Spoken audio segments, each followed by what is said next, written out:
Voilà.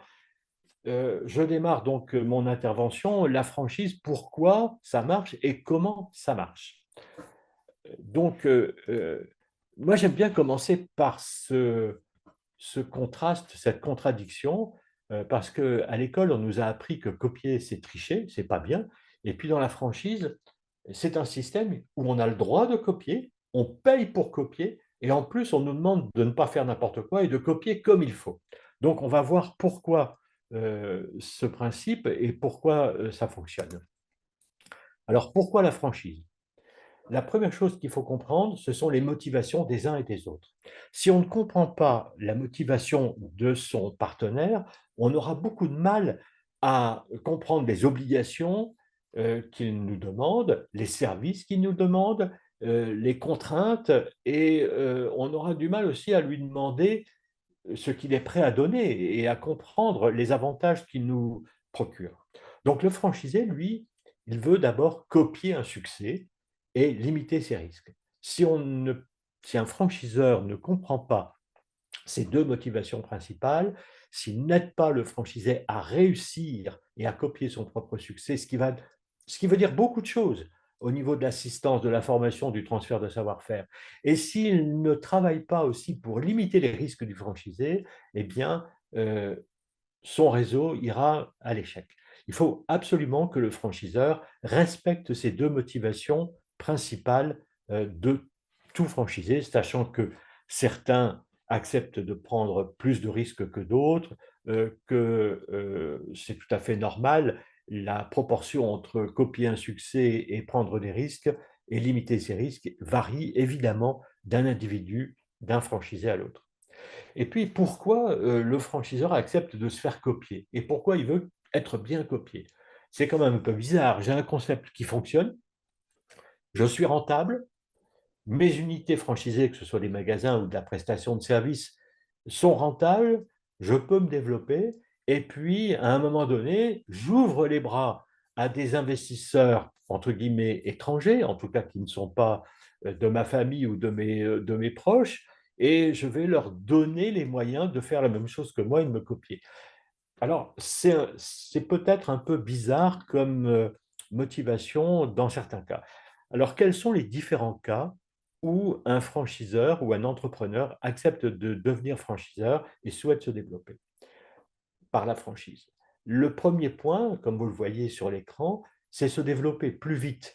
Et puis, le deuxième point, c'est améliorer la rentabilité d'exploitation. Alors, il est prouvé, peut-être pas dans 100% des cas, mais dans l'immense majorité des cas, je ne sais pas si c'est 70 ou 80 ou 90%, mais c'est vraiment très, très général, qu'un franchisé à la tête d'une unité, que ce soit un magasin ou de la prestation de service, est plus rentable, obtient plus facilement une rentabilité que des salariés. Alors, ce n'est pas faire injure aux salariés, c'est tout simplement parce que, bah, par exemple, en France, on a la loi des 35 heures. Alors, 35 heures par semaine, ben, vous savez, le franchisé, pour lancer son affaire, il va faire plus que 35 heures. Donc, finalement, il coûtera moins cher à son entreprise au départ qu'un salarié.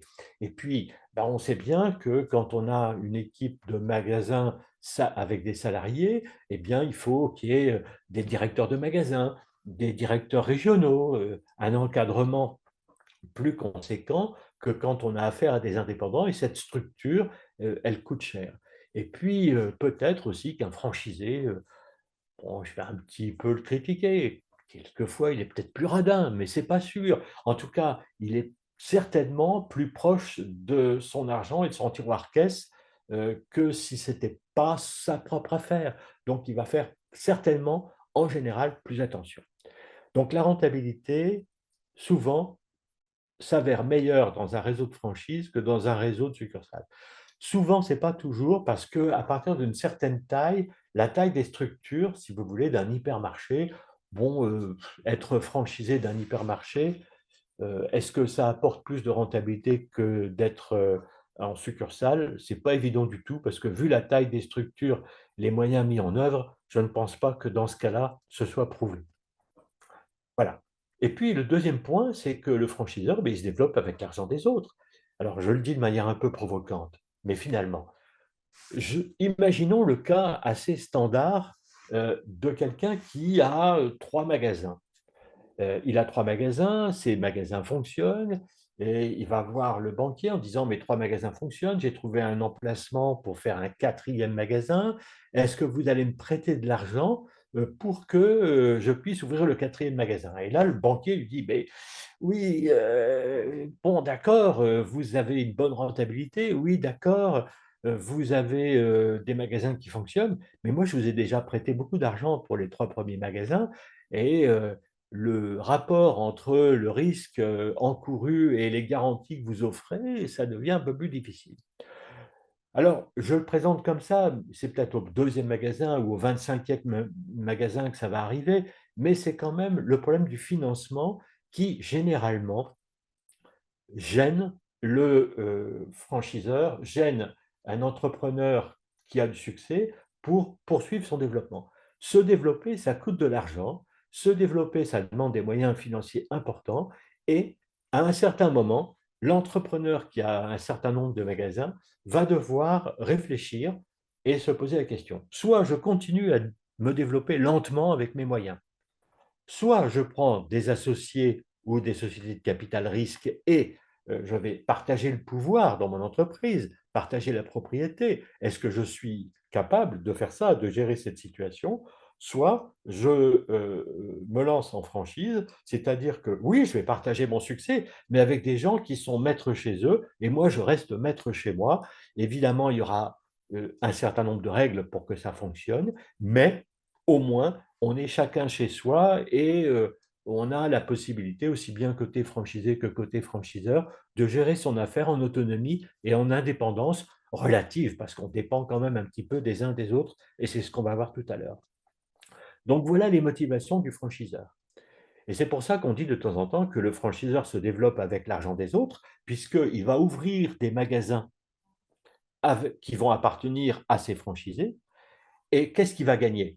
Bon, il va gagner un droit d'entrée. Bon, en général, le droit d'entrée, vous savez, ça couvre les frais que le franchiseur a pour aider le franchisé à démarrer, à choisir son emplacement, à se former, etc. En France, par exemple, et en Afrique, je ne sais pas s'il y a beaucoup de gens qui gagnent beaucoup d'argent sur les droits d'entrée. Évidemment, on peut gagner de l'argent avec les royalties, avec les redevances. Et puis, certains franchiseurs aussi vendent des produits qu'ils fabriquent ou qu'ils importent à leur réseau de franchise. Donc, ce sont des sources de rentabilité. Et il ne faut pas oublier d'autres éléments qui sont très importants. Le franchiseur va gagner de l'argent aussi parce que, avec la taille supplémentaire de son réseau acquise grâce à ses unités franchisées, il va continuer à gagner en prix d'achat, en prix de revient. Il va avoir une informatique plus performante, il va avoir une notoriété plus importantes. Et tous ces gains de marketing, de notoriété, de chiffre d'affaires, de quantité achetée, de prix d'achat, de qualité de l'informatique, de qualité du marketing, etc., sont des gains pour le franchisé et pour le franchiseur également. Et puis, le franchisé, vous me direz, il se fait avoir puisqu'il ouvre un magasin qui bénéficie au franchiseur. Non, non. Le franchisé, lui, il achète toutes les erreurs que le franchiseur a pu faire pour avoir un concept. Alors, pourquoi je parle comme ça? Ben, tout simplement parce que pour qu'un concept fonctionne, eh bien, en général, il faut le tester. Et vous vous imaginez bien que ce n'est pas à chaque fois qu'on essaye quelque chose que ça fonctionne. Donc le franchiseur, il a fait toute une série d'essais, il a fait toute une série d'essais réussis, et puis il a fait aussi toute une série d'essais ratés dans sa vie professionnelle préalable ou dans sa vie de l'entreprise qu'il cherche à franchiser, qui lui ont permis d'élaborer un concept qui fonctionne, un concept au niveau marketing, et puis également une méthode d'exploitation qui permet de rentabiliser ce concept. Et là, le franchisé, eh bien, il achète le temps qu'il va gagner en ayant le droit de copier un système qui fonctionne immédiatement. Immédiatement, à condition, évidemment, et on va voir ça tout à l'heure, à condition que, tout naturellement, le franchiseur le forme bien, l'aide bien, et à condition que lui, le franchisé, respecte bien les règles qui font que ça fonctionne. Alors, le franchisé, c'est bien une entreprise indépendante, hein. On est bien d'accord que le franchisé, il est propriétaire de son affaire et il gère son affaire, il recrute son personnel, il gère son affaire, etc., dans les conditions précisées, évidemment, dans un contrat. Et là, j'insiste beaucoup sur un- une erreur que font souvent les gens au Maghreb et en Afrique subsaharienne, c'est de ne pas lire le contrat en totalité et de ne pas se renseigner sur ce que veut dire telle ou telle clause. Alors, je ne vais pas plus loin parce qu'il y en a deux avocats qui vont intervenir derrière, mais s'il vous plaît, ne signez pas un contrat sans avoir tout compris.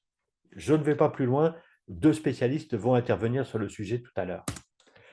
Alors, quels sont les apports de la franchise? D'abord, une marque attractive, en principe, parce que quand on change de pays, si on s'appelle McDonald's, on est connu partout, d'accord, mais la plupart des franchises ne sont pas aussi connues que McDonald's sur le plan mondial. Souvent, elles sont connues sur un ou deux pays, et quand on arrive dans un nouveau pays, ce qui est souvent le cas, eh bien, il faut rebâtir évidemment une notoriété et une attraction. C'est normal. Donc, il faut faire attention à ce point-là. Ce n'est pas parce que vous, éventuellement, futurs franchisés qui voyagez d'Afrique en Europe et réciproquement, etc., connaissez une marque, que cette marque aura une image de marque et donnera l'impression suffisante de pouvoir être adaptée au pays en question. Donc là, il y a un gros point d'attention à avoir.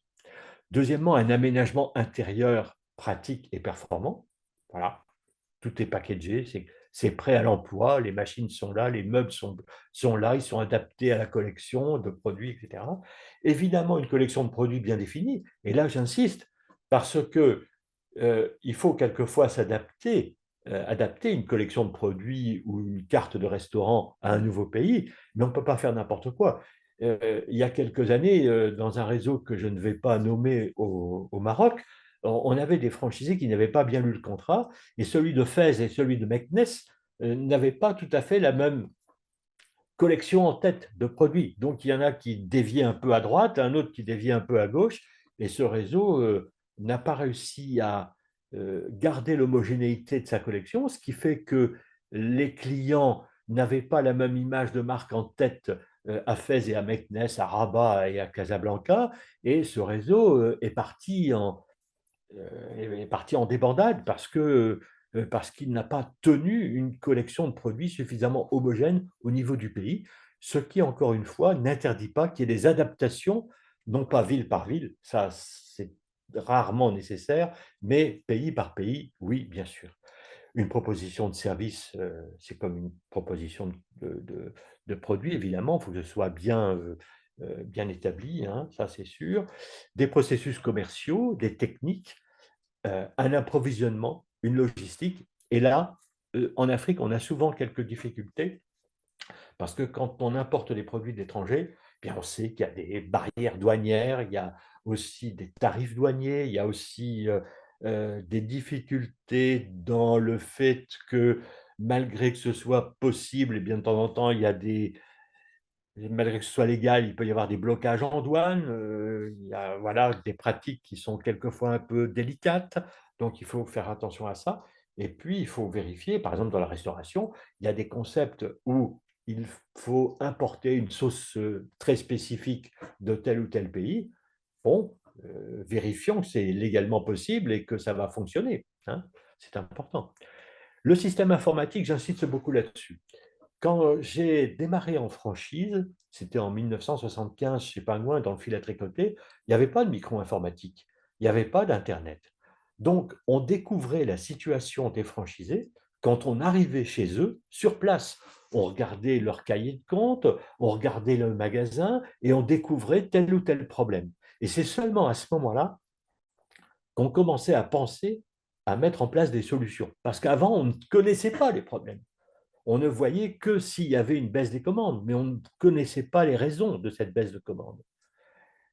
Aujourd'hui, c'est très important que le système informatique soit performant et c'est très important que les remontées d'informations par le système informatique ne soient pas empêchées par le franchisé, parce que sans quoi le franchiseur ne peut pas faire son travail d'assistance. Aujourd'hui, une partie des problèmes qu'on peut avoir quand on est franchisé sont réglés par un coup de fil avec le franchiseur, parce que le franchiseur, il a vos chiffres, il a toutes les informations, il a toutes les données, et il peut vous aider à distance en partie. Évidemment, il vient aussi régulièrement chez vous pour, ne serait-ce que pour garder le contact, pour faire des échanges d'informations du franchisé vers le franchiseur et réciproquement, et puis également pour mettre en place les processus d'amélioration du chiffre d'affaires et de la rentabilité. Le franchiseur ou ses délégués, quand ils viennent dans votre point de vente, c'est pour améliorer votre résultat, améliorer votre rentabilité. C'est aussi pour vérifier que vous ne déviez pas du concept, hein, que vous êtes toujours fidèle au contrat que vous avez signé et au concept que vous avez décidé d'adopter.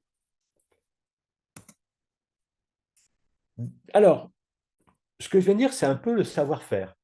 Le savoir-faire, c'est un ensemble d'informations, d'outils et de méthodes pratiques, ce n'est pas des brevets, qui résultent de l'expérience du franchiseur.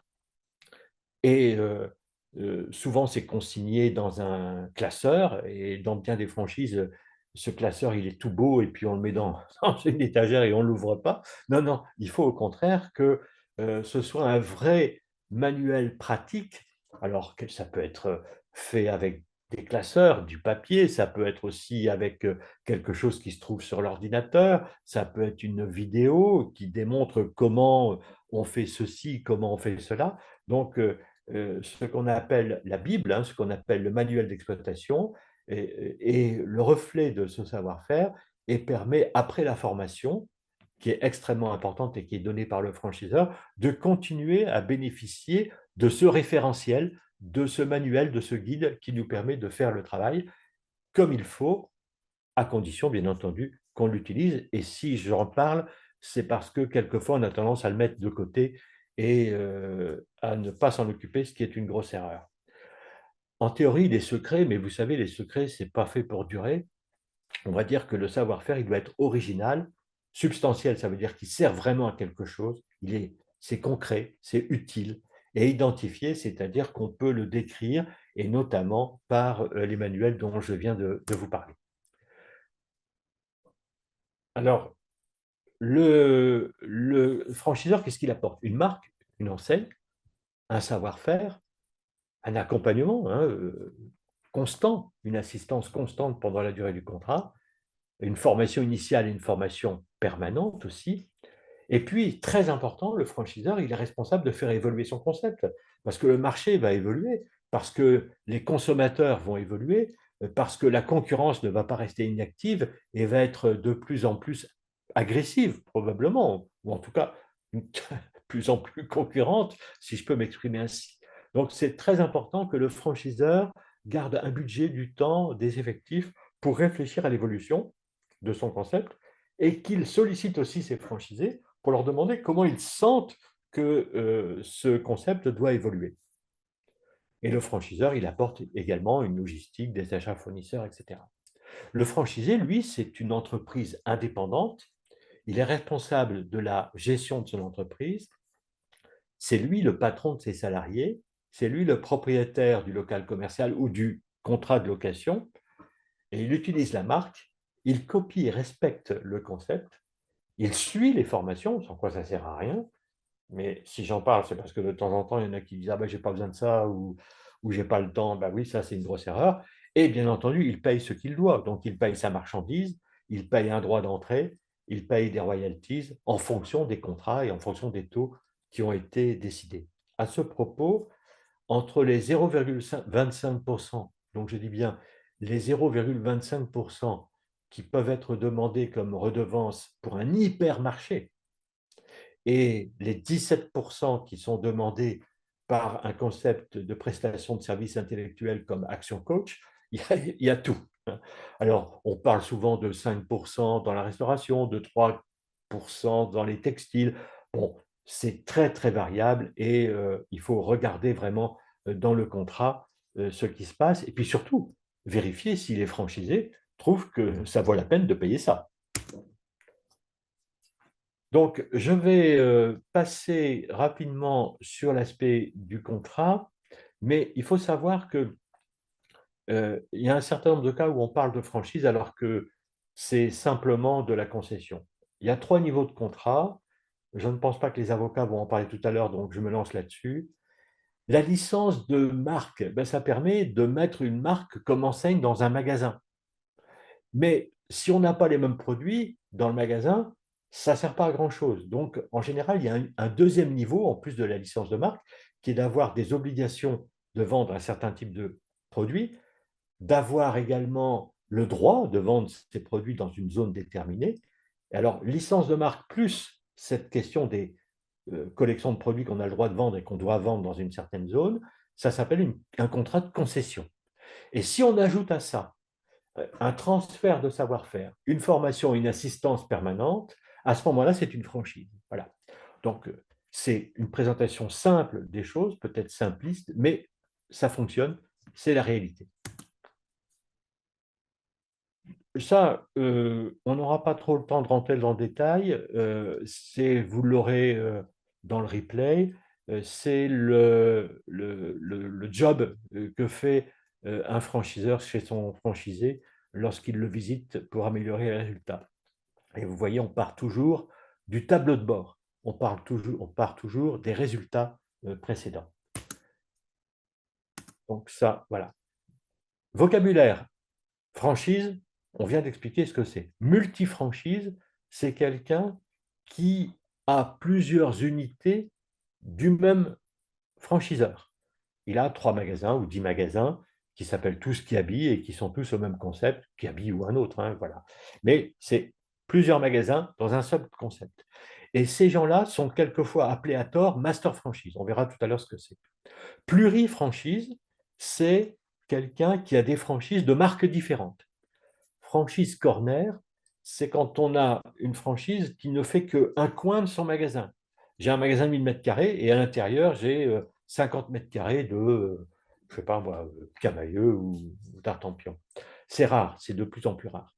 Master franchise, c'est quelqu'un qui obtient dans une zone déterminée le droit d'être le franchisé et de sous-franchiser, c'est-à-dire dans sa zone géographique, il a le droit et le devoir d'ailleurs de recruter des franchisés, de les former, souvent avec l'aide du franchiseur. C'est un échelon intermédiaire et c'est souvent utilisé à l'international parce que ça permet une meilleure proximité, une meilleure assistance et une meilleure adaptation au contexte national. Entre le Congo et la France, il y a tellement de différences que se lancer en franchise directe pour des magasins de 50 mètres carrés, par exemple, au Congo, quand on est franchiseur français, c'est peut-être pas tout à fait évident et il vaut mieux souvent avoir un master franchisé local si le nombre de magasins permis dans ce pays est suffisant, bien entendu. Parce que si c'est pour faire un master franchisé pour ouvrir 3 magasins seulement, ça n'est pas la peine. Area développeur, je n'en parle pas cette fois-ci. Je vous ai parlé de ça. Et puis, une chose qu'il faut bien comprendre, c'est que le vrai patron d'un réseau de franchise, le vrai décideur, c'est le client. Parce que souvent, on a des candidats à la franchise qui ont le souhait d'importer un concept ou d'importer une marque étrangère et après qui souhaitent en faire un peu ce qu'ils veulent. Non, c'est pas possible. Pourquoi? Parce que ce qui fait la force d'une marque, c'est que le client sait que dans cette marque-là, euh, je vais parler de Zara par exemple, hein, on a tel type de produit à tel type de prix, avec tel type de choix et tel type de surface dans telles conditions. Et donc, il faut respecter ça. Parce que ce qui fait la force de Zara, c'est que, et les autres, c'est que les gens, les clients, savent ce qu'ils vont y trouver. Donc, c'est lui qui va décider si vous respectez l'image de la marque et qui va continuer à vous faire confiance ou qui, au contraire, va dire, comme dans l'exemple que je citais tout à l'heure, ah ben, celui de Fès, celui de Meknès, celui de Rabat et celui de Casablanca font pas la même chose, c'est le BINS, je ne m'y retrouve plus, qu'est-ce qui se passe, quoi. Donc, il y a une espèce de... J'aime bien dire que la franchise, c'est un ménage à trois. Bon, c'est un peu exagéré comme explication, mais bon. Le franchiseur fait des promesses. Le franchisé tient les promesses et le consommateur, lui, il veut que les promesses soient tenues. Voilà. Parce que le franchiseur fait des promesses aux candidats, pardon. Le franchiseur fait des promesses aux consommateurs, mais c'est le franchisé qui les tient. Donc là, il y a une articulation, vous comprenez, qui fait que les règles qui sont précisées dans le contrat doivent impérativement être respectées. Donc là, je passe rapidement là-dessus. Je reviens peut-être sur les différents éléments. Oui, là-dessus, oui. Le droit d'entrée, c'est ce qu'on paye au départ pour bénéficier du concept, oui, mais ça couvre les frais que le franchiseur a pour vous aider, pour la publicité, pour vous trouver, pour discuter avec vous et puis tout l'accompagnement pour créer votre affaire, vous aider à trouver un emplacement ou le valider, vous former, vous aider à ouvrir le magasin dans les bonnes conditions après l'avoir équipé, etc., etc. Donc voilà, ça c'est le droit d'entrée. Les redevances, eh bien, le franchiseur, lui, il continue à vous rendre des services par la suite. Et donc, il est important que vous puissiez continuer à bénéficier de ces services. Pour cela, euh, en général, le franchiseur demande des royalties, qu'on appelle aussi redevances, et que vous payez tous les mois en proportion du chiffre d'affaires. Et il peut y avoir éventuellement une subtilité entre redevances d'enseigne, c'est simplement entre guillemets le droit d'utiliser la marque. Les redevances de service, c'est la rémunération des services que le franchiseur vous rend.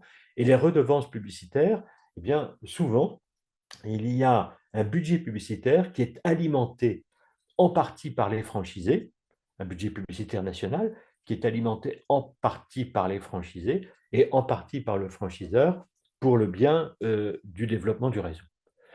Évidemment, si le franchiseur vous vend des produits, il prend une marge comme n'importe quel fournisseur. Et si le franchiseur achète des produits ailleurs pour vous les revendre, ou si, si vous avez le droit d'acheter chez des fournisseurs référencés, il peut arriver qu'il y ait des ristournes de fin d'année. Et là, on aura l'occasion d'en parler dans les clauses un peu délicates dans certains cas à l'occasion d'un prochain webinaire, mais il est très important que le franchiseur soit transparent et vous dise, voilà, euh, il y a telle et telle ristourne de fin d'année qui arrive et que nous partageons ou ne partageons pas dans telles conditions.